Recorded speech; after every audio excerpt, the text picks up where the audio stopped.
shortly by Noel Leader, but at this moment, let's get things started as usual. And certainly we will be missing together. We'll be missing Julian Harp and Father Lawrence Lucas as of now, but they're on community cop assignment. Hopefully they'll get here real soon. But in any event, let's get started. And as usual, we start with a history piece, and certainly today is no different. There are two things we're going to discuss briefly, and certainly Noel Leader, who's finishing an assignment in another part of the studio, should be joining me in a moment. We have the DSK case as well as Malcolm X, so I'll start off the DSK case, and certainly Noel Leader can join in. As one might remember, the DSK case going back to 2011 was the former head of the IMF, as well as in line to be the next president of France. He sexually abused, sodomized, and attempted to rape an African sister from Guinea who was cleaning that hotel, the Sofitel Hotel, that took place in 2011. She thought that the room was clear.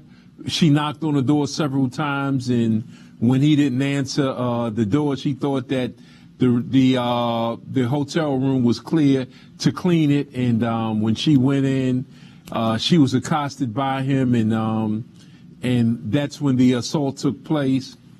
The sister told the police what happened. They caught him.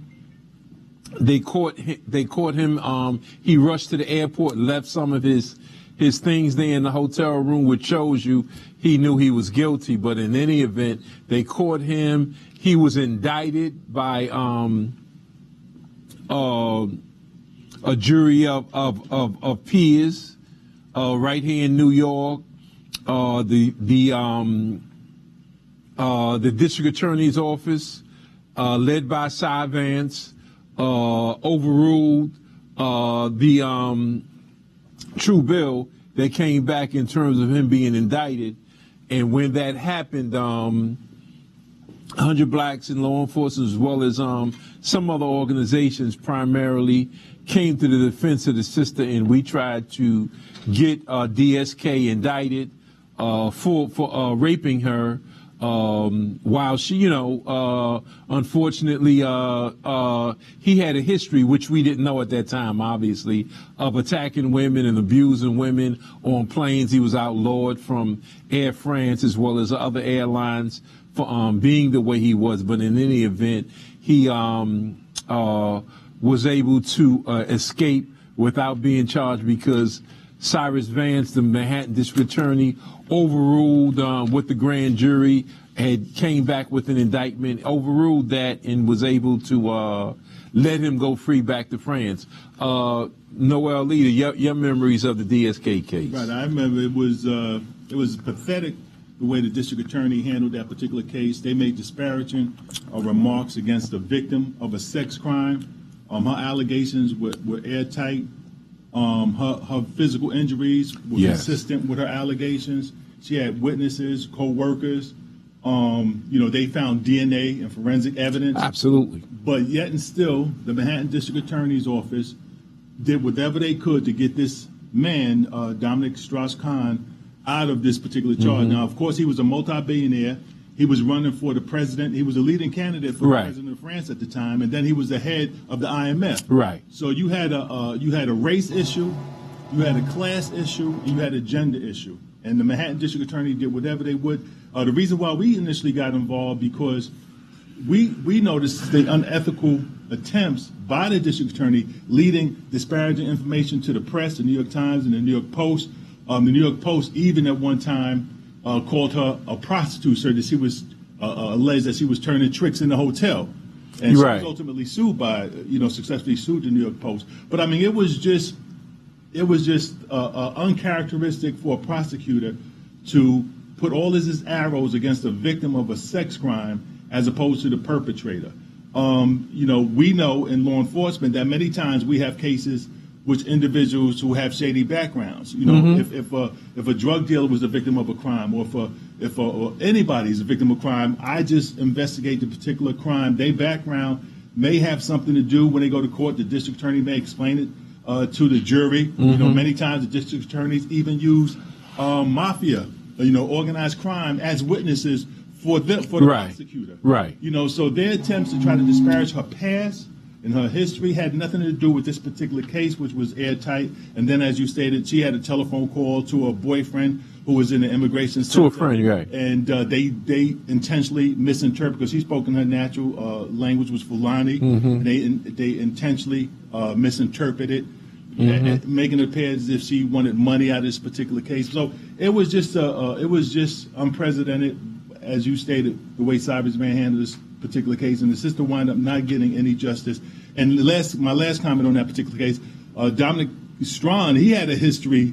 Yes, the district attorney, a long history of abusing a woman. Yet the district attorney, didn't delve into his past. So it was clear that they had picked sides in this particular case, and it wasn't the side of justice. Right, and certainly plantation politics came into effect with things as simplistic as she had a second cell phone, and somehow that became ominous. She was questioning on that. They went back and reviewed her initial statements in coming to this country, questioning her on the death of her husband, and was her husband killed by the military, which was there in Guinea. And they started just reviewing all sorts of things to find a way to get Dominic Strauss-Kahn out of this, and certainly Michael Bloomberg, who was the mayor at the time, Jewish, did not like the fact that you had a Jewish person that had to do a perp walk. So he was actually disgusted at the fact that Dominic Strauss-Kahn did a perp walk, and he suspended temporarily all perp walks because of that, because of that situation. Then you just combine that you have black radio shows, some very well-known radio shows on BLS as well as BAI, black commentators raising these questions about her cell phone and other things, characteristics out of nowhere. So black plantation politics was in full effect, where the white supremacists called in their chips on these blacks who answered to their beck and call. All of these things were utilized against her, and ultimately Dominic Strauss was cut loose. Even after the indictment, it was illegally done by the district attorney's office, and we can go into a long thing, but with respect to time, we won't, because there was some politics behind the scenes that created careers, and a whole lot of other things came out of that.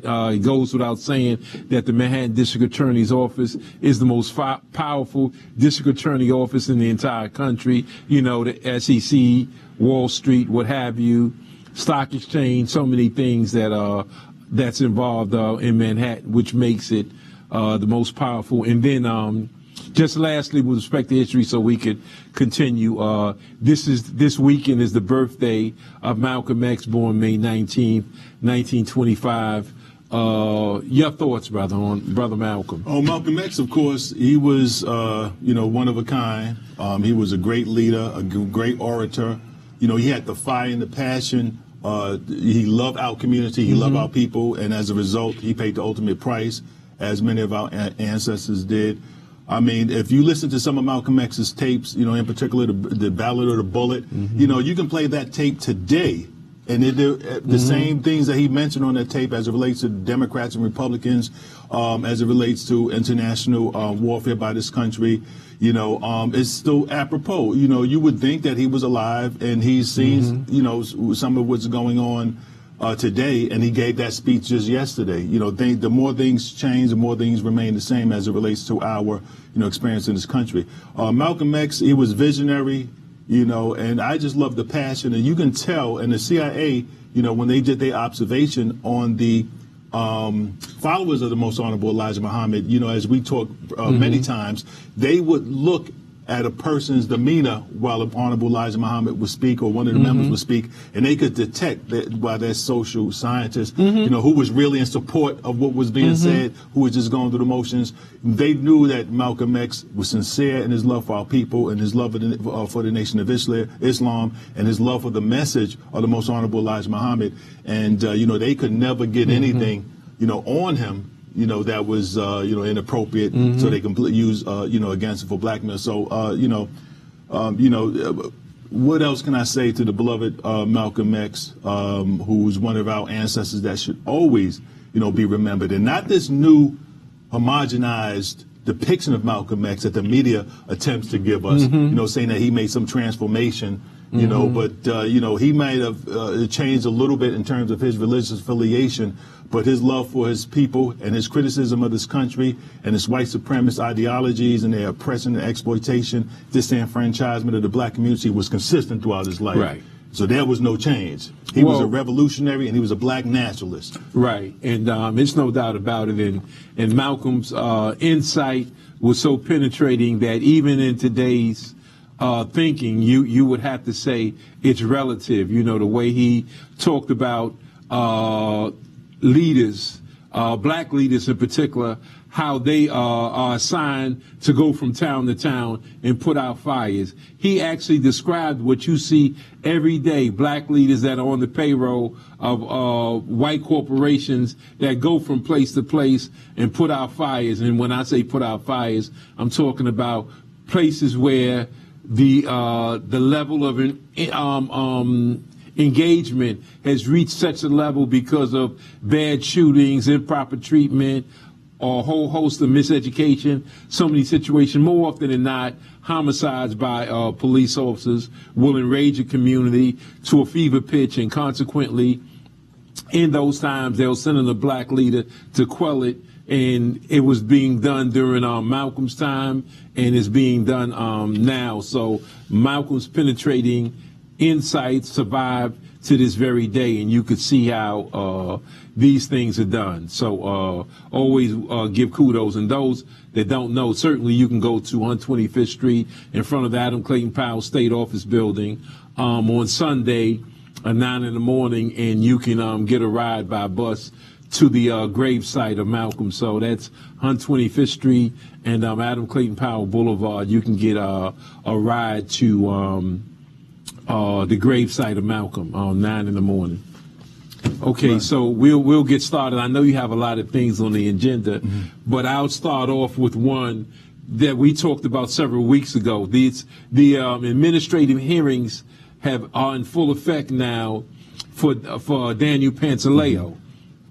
And certainly Gwen Carr yesterday, the mother of Eric Garner, she was just dismayed that the day after Mother's Day, she had to watch that film again and then listen to the police department, as she called it, speak these tricks and lies when they were saying that basically that Eric Garner was not killed by a chokehold.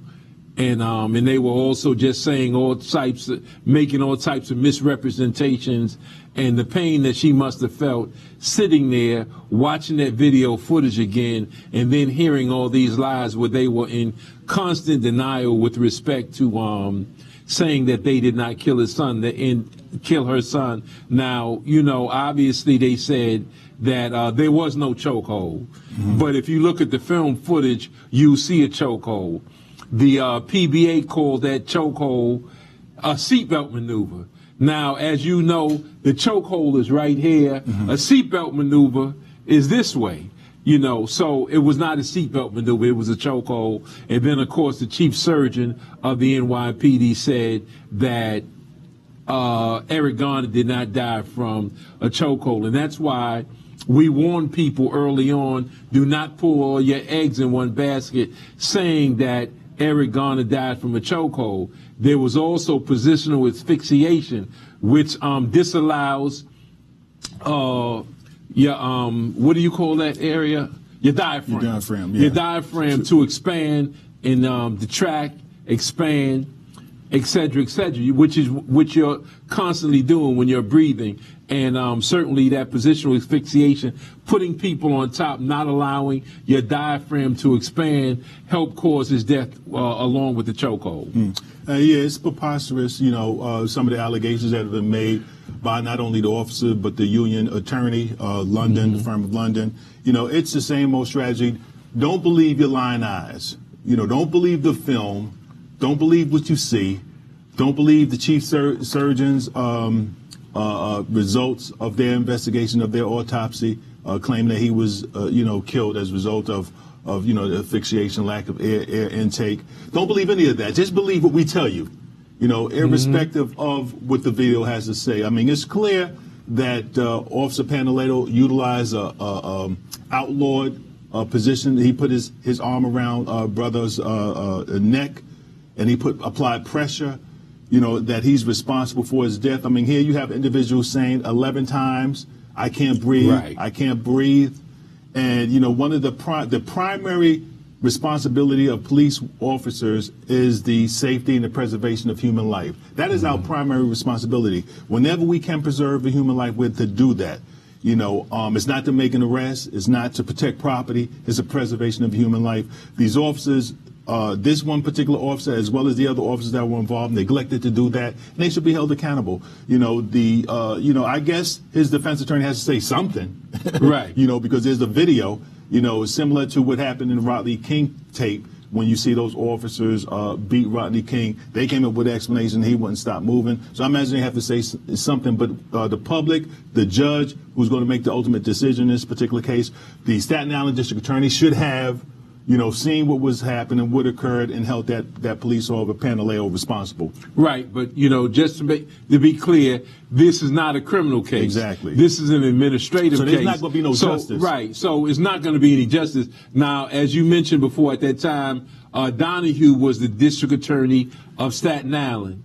He didn't refer charges. He didn't come back with any kind of indictment, and then was able to get a promotion to go to Congress. He left his seat as a district attorney and went to Congress. So the people of Staten Island was glad that he did his due diligence by letting the police officer off. This is a community thing, and certainly if you've been out to Staten Island, that white supremacist attitude that permeates out there. And although the district, his defense attorney will say that Eric Garner resisted, his arrest was a passive resistance. He said he didn't want to be arrested, but he never fought the officers. Right. He articulated his displeasure. He didn't cooperate, but he didn't attack. It's something similar that you would see with Martin Luther King, or in the 60s when they would tell them to move, get off the bridge, you can't march, and they would kneel down and say, yo, listen, we're not moving. But they wouldn't resist arrest physically. They wouldn't physically stop the officer. So the level of force that Officer Pantaleo and the other police officers used was unnecessary. It was over the top. It was abusive. It was extreme, and they should be held accountable. Yeah, and also consider that he was frustrated. He said, "Not today." He had just broke up a fight. He was not involved at that time in Lucy's. The claim was he was stopped because of Lucy's. At no time did he at that time anyway, he was not selling Lucy's. Suffice the point, and also the fact that money was taken from him several times, and he was frustrated about that. That money had been taken actually right out of his wallet on other occasions, and he was fed up with that. So it was a combination of things. But in any event, just one other one, unless you want to go. Let me. I don't know. We probably have the same story about the sister who was recently shot in Dayton and said that she was pregnant. Yeah. You go right ahead. This is the story, the latest story of the day. You have a sister who a police officer knew, which is kind of suspicious. He said he knew she had some warrants on her. Yeah. And a lot of times when people hear the word warrants, you think of some ominous, some horrific crime. That's right. It could be for a traffic summons.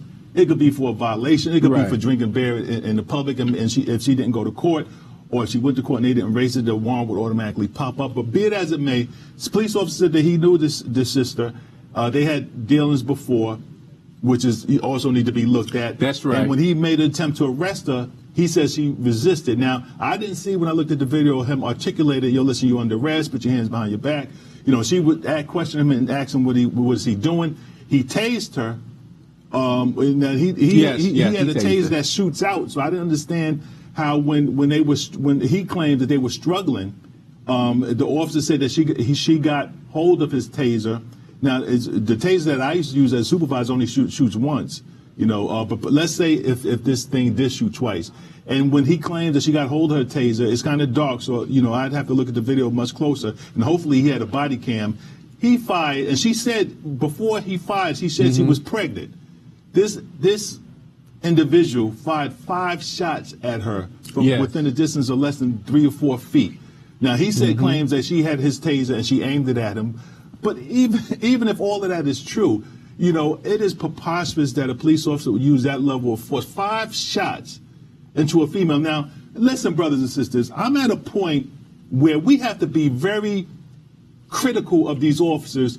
Did he give her the taser? Did he automatically? Because ain't no woman taking no taser out of my hand. But let's say, did he release it, then just stand up and just let off on her? Was this premeditated? And last thing, I'm gonna let you dive in. When we had this officer, and we talked about on this program, this officer, I'll get the city he was in, when he stopped this white woman, and the white woman said, no, I'm not taking my hands off the steering wheel because, there's been so many police incidents. He said, we only shoot black people. Right. He said, police officers only shoot black people. Right. I cannot no longer today say that this officer's actions were not premeditated, that he might have held on to it and dropped it, and then can say that she had. I mean, every reasonable possibility is on the floor. I'm not negating anything. This officer's actions, in my judgment, if I was there, ain't no world I would have pumped 5, even if she did have hold of my taser, pumped 5 bullets into a woman that was on the ground.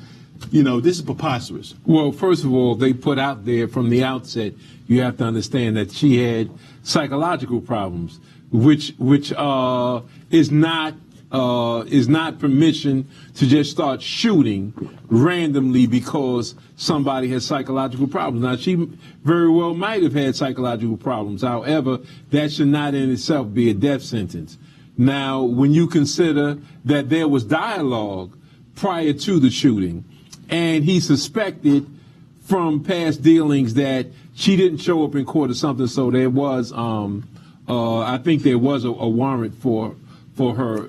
But in any event, when you also consider that in that dialogue, he ultimately tased her.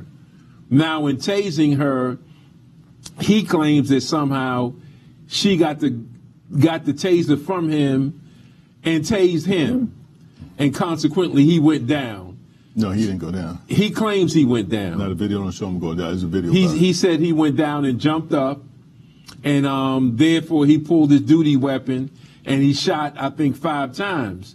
Now, you should not shoot more than 3 times under any circumstances and then reassess at that point. He shot 5 rounds, which means he was in the process of trying to empty his weapon into her. And so he hit her and ultimately killed her right on the spot.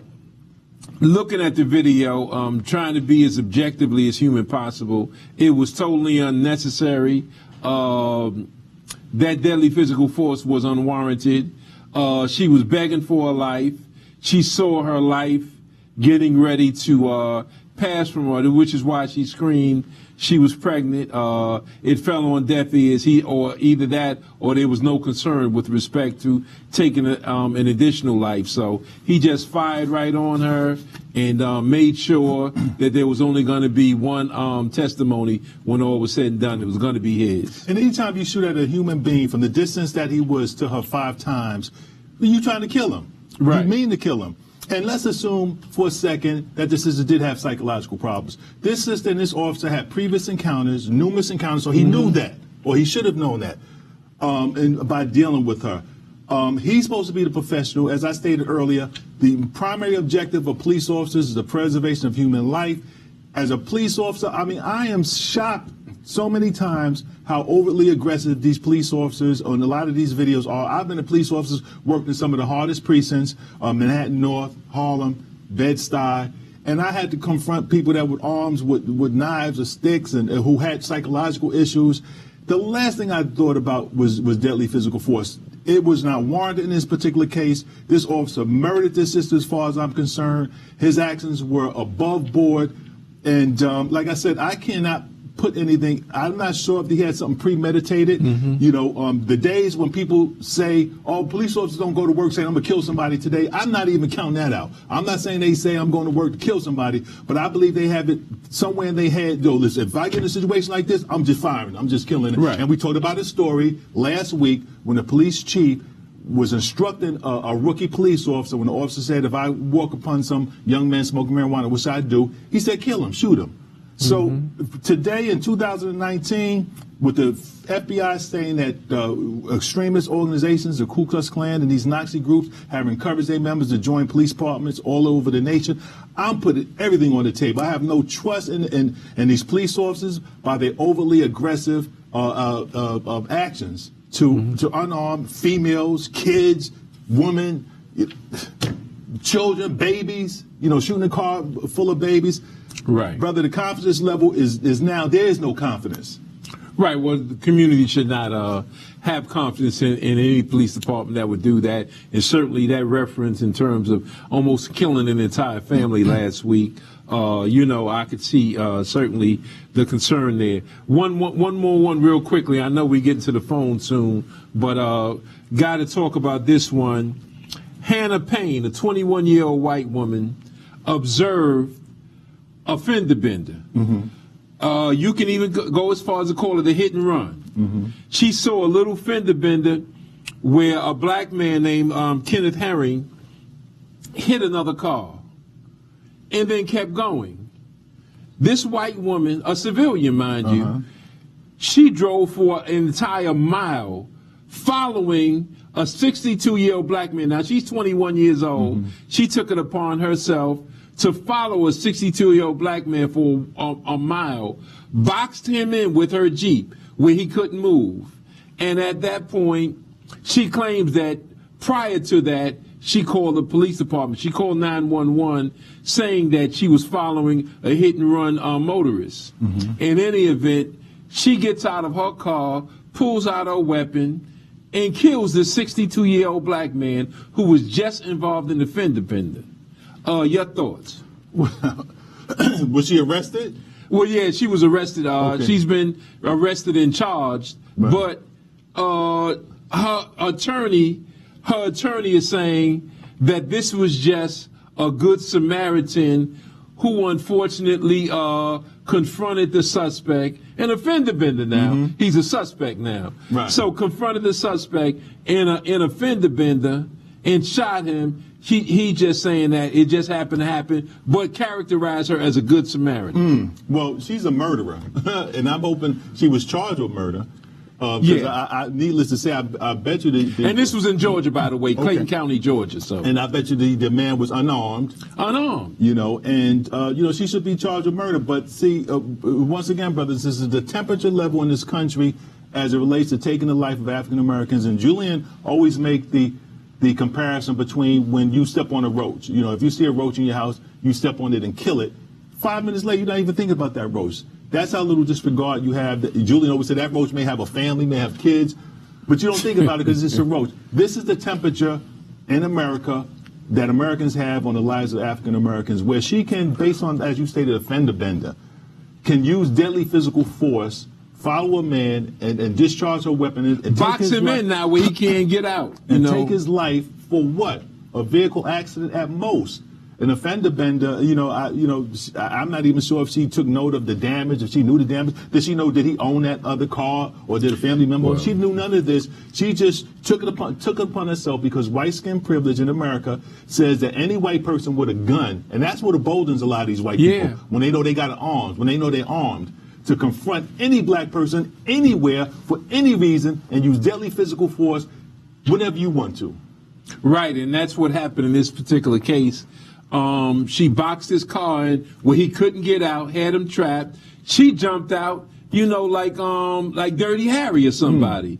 Charles Bronson, Right. jumps out of her car, similar to the way that Michael Breland in Cleveland, after all those police officers shot 130 plus rounds into a car, jumped on the hood and then emptied his last magazine into the car. She jumps out of her car, approaches the person with a gun, and then kills him. Brothers and sisters, in America, there is a license to murder African Americans. And just be warned before we go to the phone, just be warned that now teachers in Florida, as we mentioned last week, nobody called in and said anything, but teachers in Florida now, in all 67 school districts, are armed now. They're armed, and if there's a problem, they will be backed by stand your ground rights. So, high school, junior high school black men, you old enough. If you 11 or 12 years old and there's any dialogue, just be aware that you're dealing with teachers with guns. And don't even, we should not even only say high school, and we should say kindergarten, because police officers are shooting infants and children. Right. So we shouldn't even let it escape. And there was already an incident, we'll talk about it next week, of a teacher using her gun. I seen it in Florida already. I don't know what state it was. Somebody Facebooked me the story, but I didn't read up on it. So there's always been an incident, but we talked about it. I'm not a prophet. I'm not claiming to be a prophet according to the scripture's definition of a prophet. But I'm telling you, family, there are going to be many instances where teachers use deadly physical force and murder African children, stating that they feared for their safety and their lives. And we should know that's the next thing on the agenda. Mm-hmm. All right. So we have callers at this particular time. First caller, welcome to Community Cop. Where you calling from? Calling from Rockwood. How you doing, brother Mike and brother Noel? How you doing? Hotel, brother. Quick question to call. Okay, I'm just saying. Yes, sir. Two things about Malcolm X is beautiful. We talked about the politician who comes in our communities. He said they only they perpetrate a fraud. I forgot the word he used. Oh yeah, they sit down to pacify us. And today, 98% of the black politicians across the country are pacifying the black nation.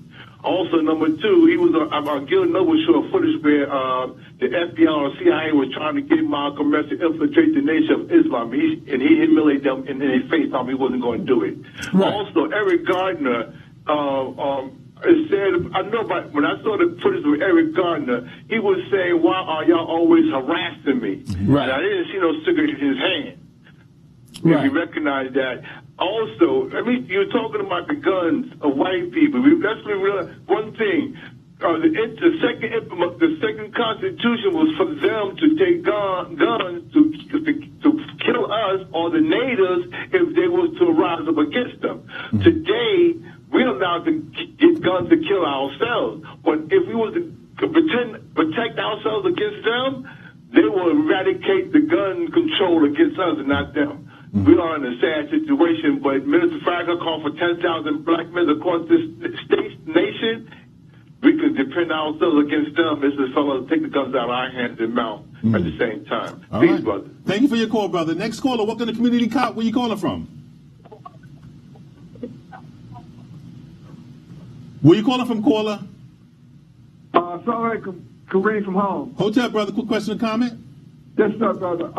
I just want to say that I would advise all our people, if they can, to attend the Malcolm celebration this Sunday, May 19th. We're going to the cemetery. We're going to have a rally concerning our ancestors and the fight and struggle that they always did for our people. And not only that, right after that, we're going to close down the stores on 125th Street. So from 9 to 5, we're going to be honoring our brother who gave his life for our people.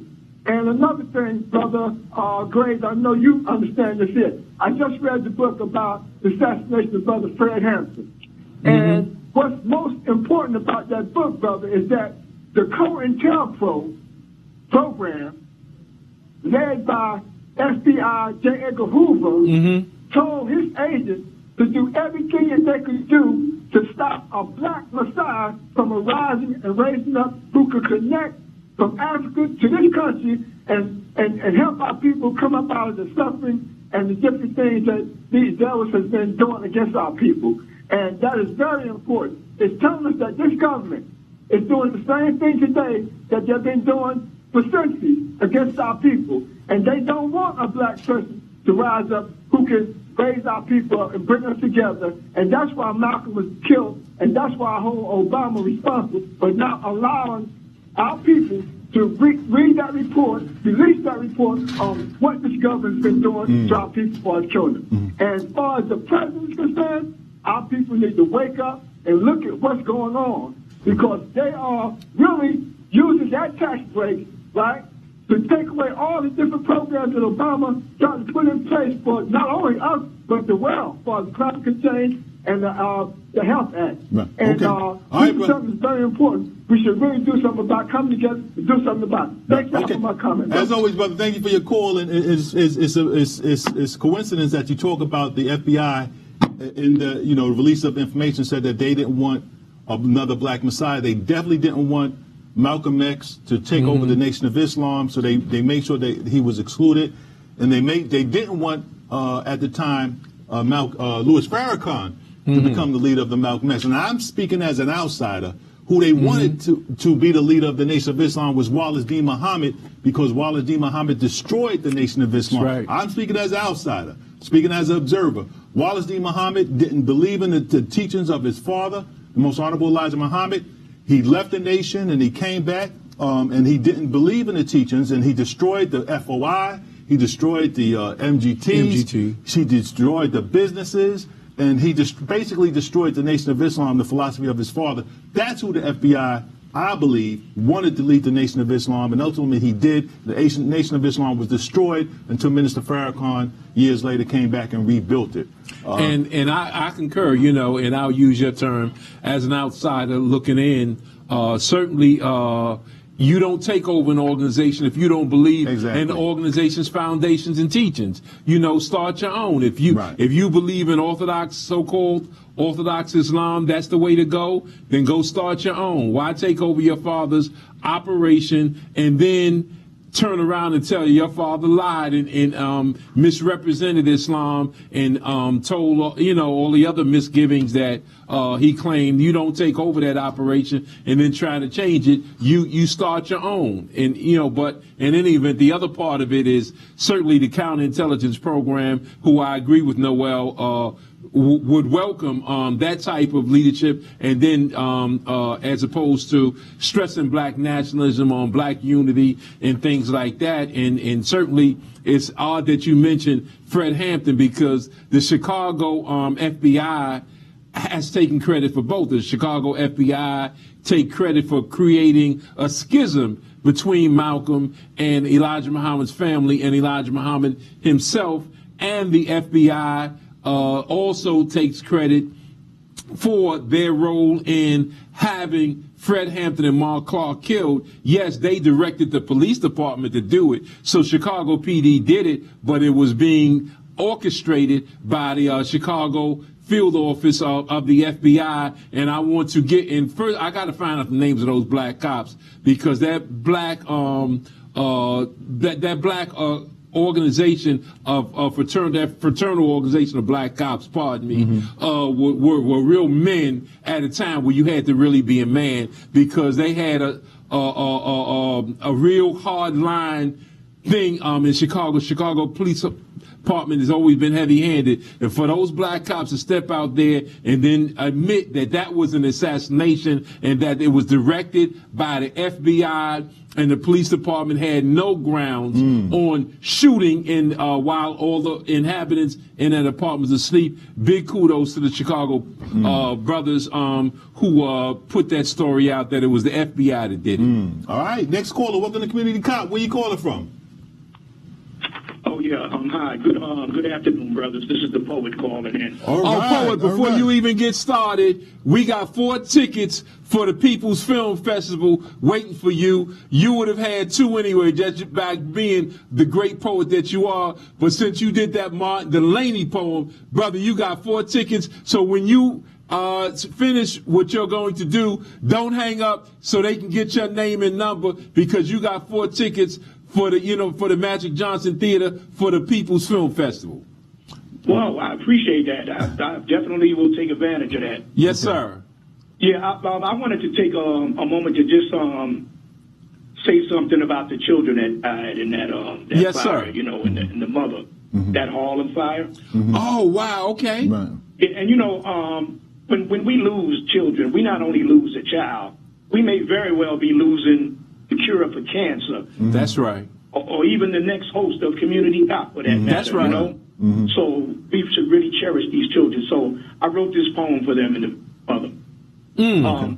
Our children died, and just like that, we paused to say a prayer. We loved our children gone too soon as we mournfully shed our tears. For the children gone will never know their mother's gentle touch. They will never play upon fields of dreams. It shall never be as such. Gone will be their scent, taste, the smell of mother's breath, the chocolate kisses and fond reminiscences, the sweet refrain, then death. And now that Mother's Day departs, we remember a family gone by fire, smoke, and fumes that choked and what's so very wrong. But our children died, and just like that, we paused and said a prayer. We know our children that we now miss will help us with our fears, as time is but a continuum that moves through heavenly space. Relax, for God is with the family, while angels kiss their face. Oh, All wow. right. Hotep, Yes, brother. sir. Yes, sir. Ashe, brother. Yes, sir. Yes, Ashe. sir. They're going to get your name right now. They're going to get your information so they can give you 4 tickets to the People's Film Festival. Right. And you know, just as, you know, since the brother brought the subject up, you know, I will remind everybody to make sure that your smoke alarms That's have right. new batteries. And for you mothers and fathers who cook and are angry because the smoke alarm goes off when there's just a scent of smoke, so you take it down, just remember to put it back up.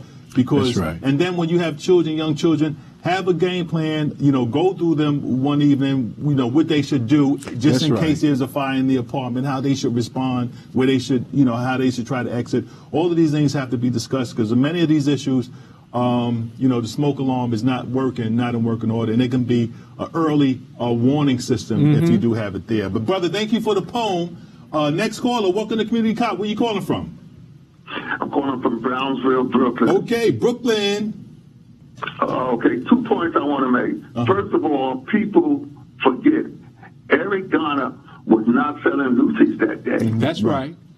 And the newspapers, the TV keep saying that he was selling Lucy's. He was not. That's right. And my second point is the football draft. The black players, the majority of them had white wives or white girlfriends. These white women hook on to them in college. They do the same thing to these basketball players. That's right. And that guaranteed them a comfortable life and their half-white children, because the number 1 football draft player, he makes $35 million over 4 years. The number 3, $33 million. Number 3, $32 million. And so on down the line. Now, my opinion, people can marry who they want, but I don't see millionaire whites marrying middle-class or poor black women. That's right. And the white rookies on there now, one of them had a black girlfriend. You're absolutely right. Look, we just saw the other day, Sunday, Joel Embiid went off the court very emotionally crying and walked into, was walking back to the locker and met his white girlfriend there, and they shed tears together. Here this brother from the Cameroons, you know, born and raised in Africa, from the Cameroons, end up with a white woman. All these brothers, as you mentioned, in football, and we don't even want to talk about baseball, but in football, all of them brothers, oh man, the majority of them are dating or married to white women, and a lot of basketball players, unfortunately, born right-haired in the same communities we come from, but they see the $1 million coming while they're in college, and they end up with white girlfriends. And look at this white woman, like we said, just killed this brother, and all these other white situations, you know, and our brothers unfortunately flock to white women and to their detriment. Right. All right, brother. Thank you for your phone call. Next caller, welcome to Community Cop. Where you calling from? Hello, I'm calling from Brooklyn, Flatbush. All right, BK. Yes, hello, yeah. Listen, I want to make a comment about Malcolm X. And I want to tell the brothers that I'm so proud of Malcolm X, because he was in jail get his twisted mind, but he got his mind against jail. And we need to stop letting white people have our comment about who contribute to our society. Malcolm X was one of the black brothers in America. He helped free a lot of minds in America. Because he was incarcerated, don't mean that he can't contribute to our society. All right? Okay. No, that's good. But just remember that Malcolm was, at that point, a career criminal. He was always looking for an angle in which to profit from. He received the teachings of the most honorable Elijah Muhammad while he sat there in prison, and it electrified him and changed his life, and he in turn was able to change lives all over. But it was the teachings of the honorable Elijah Muhammad that turned Malcolm around from his criminal history. Right. All right. There's one more thing I want to say. Real quick. Yes, I want to say that why is Eric Gardner's case being held at police headquarters? It should be around his peers. But it's administrative trial. It's not a criminal trial. He's being brought up on administrative charges, by the department. That's why it's held at One Police Plaza. That's where the administrative courtroom is, in the building of One Police Plaza. But thank you for your call, brother. Next caller, welcome to Community Cop. Where you calling from? Brother Ray, how you doing, Noel? How you doing, Big Mike? All right. Community Cop family, you missed a very good lecture last week at 103 Quincy. Yes, sir. We're going to be meeting next Wednesday. Brother Michael is going to be speaking again, part 4 on black organizations. Hope the Community Cop family be there, 103 Quincy Street. Number 2, in America, they look at us as roaches. In America, we are looked at as roaches, and that's why they kill us like that. Now, this is even though the majority of us celebrate Mother's Day because the white man tells us to celebrate Mother's Day, but with all the atrocities that have happened, I don't see why we should celebrate a day that the white man tell us to celebrate Mother's Day, then they shoot us down in the street. Point number 4. Quickly. You have a phony leader that has a headquarters on 145th Street, and he still will not say the address of 145th Street and Malcolm X Boulevard. He still says 145th Street and Lenox Avenue. And number 4, Elijah Muhammad and the black Muslims of America that followed the great Elijah Muhammad. Black people was the ones that went through the muck and mire in this country. We've been through hell in this country, and the white Arabs and all them other Arabs did not go through the stuff we have went through in America. That's right. They did not go through the stuff and all the atrocities, the murders, the dogs, and everything in America that the black African American has went through. That's why I love Elijah Muhammad for the Nation of Islam. Okay. They did not, the white Arab has not went through all the atrocities in this country. All right, Thank brother. you very much. Thank you for your call, brother. All right, next caller, welcome to Community Cop. Where you calling from? I'm calling from Harlem. Hotep, sister. And hi, how you doing? All right. I just want to say to both of you brothers, I love you. I love the show. Love you back. Love you Your black. intentions for the show. Now, I just want to make 2 points. My first point I want to make is to my people, to my Afro-American people. I want them to understand and know that there is no reverence for their lives in the United States. I want them to understand that whatever laws they had during slavery, they still have those laws right now. They don't look at black people as being human beings. They don't look at our lives as being worthy of anything. They don't look at us as having lives. So there's nothing to just kill us. That's why it goes beyond the police officer. You guys just talked about the 21-year-old woman. This is a generational thing that they're teaching to their children. That's right. About us. And I really need my people to understand this. Like, there's no reverence for you. Also, my second point is to just piggyback off of the first point. Knowing this, we have to stop procreating with these people. We have to stop pretending like it's okay to be married or it's okay to be in a relationship with these people because they do not care. Now, I want to make this point point to everybody who's in an interracial relationship. Where was your white counterpart when they was protesting Evan Gardner the other day? Where was your white counterpart when our people are being killed in the middle of the street in broad daylight? Where are they? I'm not saying that they're bad people, but they're not sticking up for your people. So what are you doing? Right. You know, all I'm saying is it has to stop. I talk about football players and basketball players, you know, having interracial relationships. This is worldwide. This is everybody. This is people that's non-athletic.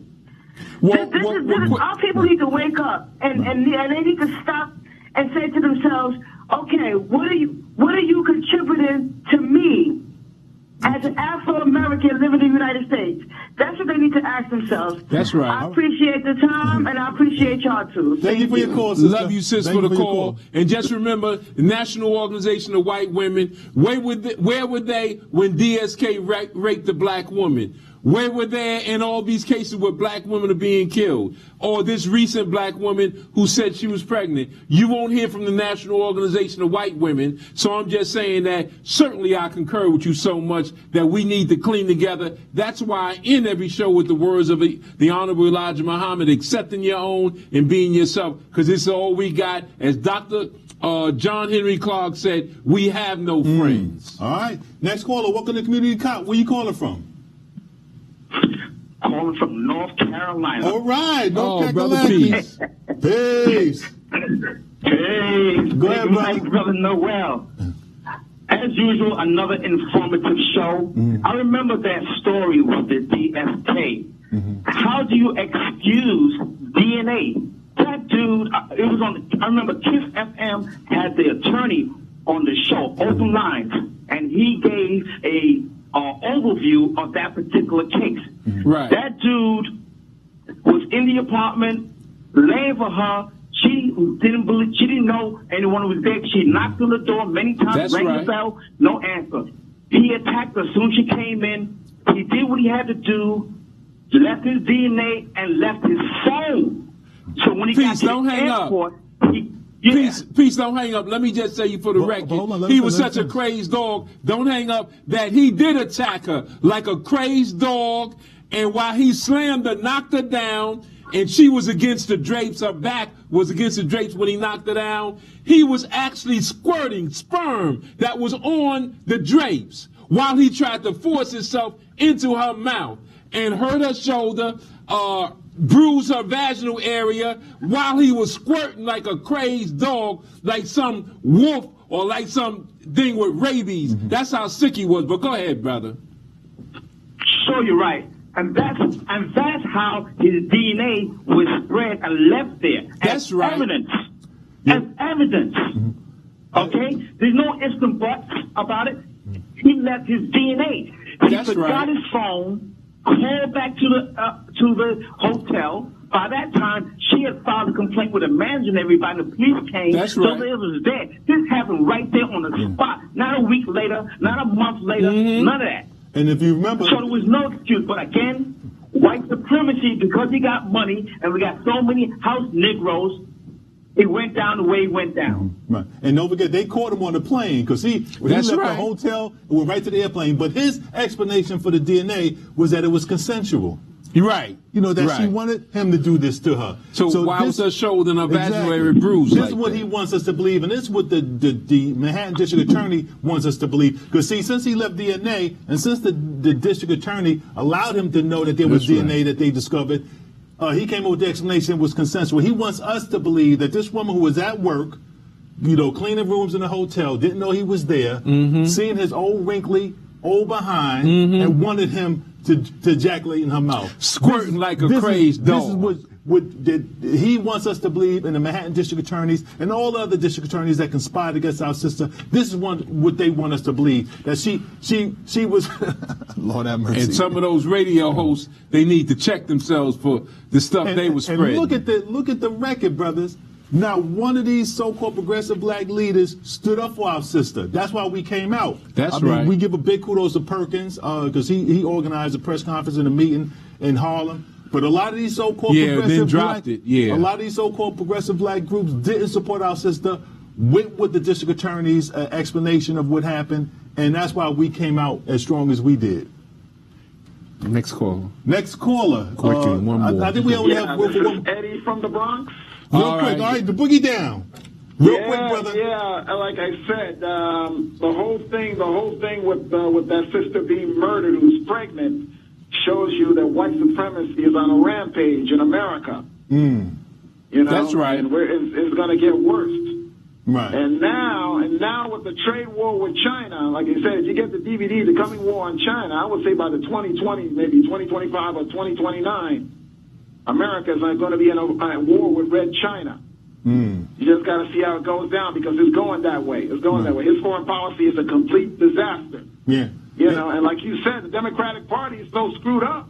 None of them counting anything worth a damn. There ain't no way in the world they can stop Trump from becoming president. You know? All right, we'll see. I'm out of here. Thank you for your call, brother. We'll see. You know, I know one thing that China and Russia and other countries are now doing to see if they can find alternative measures so they don't have to rely on the American dollar. And this is one of the things that Trump is going to do, force these countries to find alternative means other than the American dollar that's going to hurt America in the long run. But closing comments. Yeah, just again, you know, black man, black woman, protect the black child, accept your own, and be yourself. Oh, wait, and on behalf of Community Cop, you know, we like to thank our engineers and producers, Nat Woods, Veronica Kitt, Sheila Berry, for the program. We'd like to thank you, your callers. Little more, I love you. Don't forget, Thursday, May 30th, mark it down, family. May 30th, 2019 at 6 o'clock at the Magic Theater Johnson is the opening movie of the People's Film Festival. We'll give out the tickets next week, too. That's Thursday, May 30th, 2019. Mark it on your calendar at 6 o'clock. At the Magic Johnson's Theater on 125th Street and Frederick Douglass Boulevard, a.k.a. 8th Avenue. Doors open at 6 o'clock. So be there.